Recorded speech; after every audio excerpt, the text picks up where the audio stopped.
We all know, everybody knows this Officer Ken Lam of 32 Division. That was the officer that did the arrest. So, Toronto Police Service is ready to release the name, and it's officially being released to you today.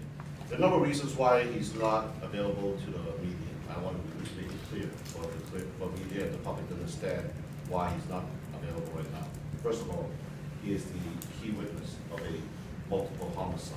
He will be required to attend court in the future months to give testimonies. So anything he may say to you during any interviews or any public appearance may be used in an open court setting as evidence. So that's the first most important reason. Second reason, anytime an officer goes through a traumatic experience, as you can realize, that was a split decision, life-altering experience for Officer Lam and for our accused in custody. So anytime an officer goes through that type of situation, it's mandatory for the Toronto Police Service to have a debriefing and a aftercare program. And I have to say to you, the Toronto Police Service has the best aftercare program of this magnitude in the country, in North America. So Officer Lam is being treated, being looked after, being offered all the support an officer can get, and it's also mandatory for us to offer that to him. As a traffic response officer, and like I said, you know, being a police officer, being a fire and a paramedic, when trouble calls, we run to the problem. Ken was not assigned to that call. Ken ran to that area to immediately to render assistance. And I always say, the policing luck finds us. We don't find it. He happens to bump into the suspect, and he has to take immediate action. That's how simple it was. But since that thing that happened, I've been in constant contact with Officer Lam, and every morning when I wake up, and I wake up very early, and I wake him up and say, "How are you doing?" So he's probably asking me to, can he sleep in a little bit so I don't have to wake him up that early in the morning. So he's in good spirit. But as all you can relate or imagine, going through an incident like that, there will be days of highs and lows. There will be days where he's going to ask questions of himself, of his colleagues. And he also wants me to express this to the media, that the focus should be on him. There are a lot of first responders that were there that day, that looked after a tragic scene, from our ambulance services, from our paramedic, or even Good Samaritan, that saw tragic scenes unfold in front of their eyes.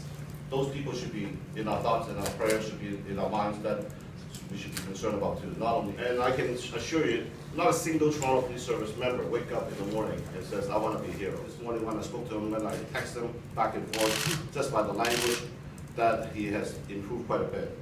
But I cannot assure you what's going to happen tomorrow, because when you go through traumatic experiences, there's a cycle that you go through, and you talk to any doctors, and I'm not a medical doctor, but anyone that will tell you some people can rationalize this, digest this in 3 days, some could be in 3 months, some will be a lifetime. So for Officer Lam, it will be day by day. Yesterday morning, I can tell you, it was very difficult. I use that word for myself and for Officer Lam. Our training is second to none in this country.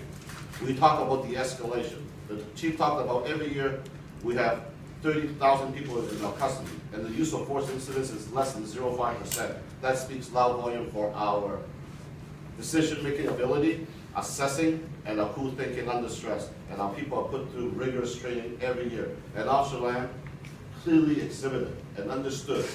And a lot of times, we're asked by a lot of groups, how do we know our training works? Well, folks, our training does work because it was exhibited by Officer Lam. Because that could have turned into a very tragic situation. Textbook? Would you call this textbook?